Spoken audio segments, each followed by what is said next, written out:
Na-block ko na siya. Sabi ko, sigilan mo na. Na-block ko na yan. See? Sabi ko, stop calling me. Na-block ko. Kanina pa tawag. Sabi ko, ito na yung dalawang voice record. Dalawa. Kanina ulit na tawag na voice record ko. Patingin nga ng voice record.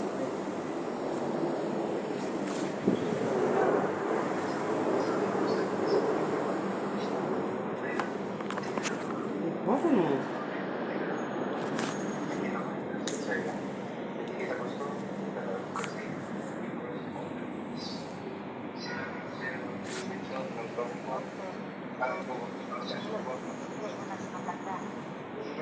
Diba yung sabi ko sa'yo?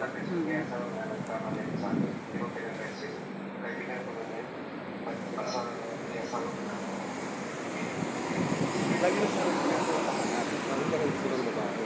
May asawa na, sigilan ko na. Lagi yun ang sinabi ko, may asawa, may anak ako. Sigilan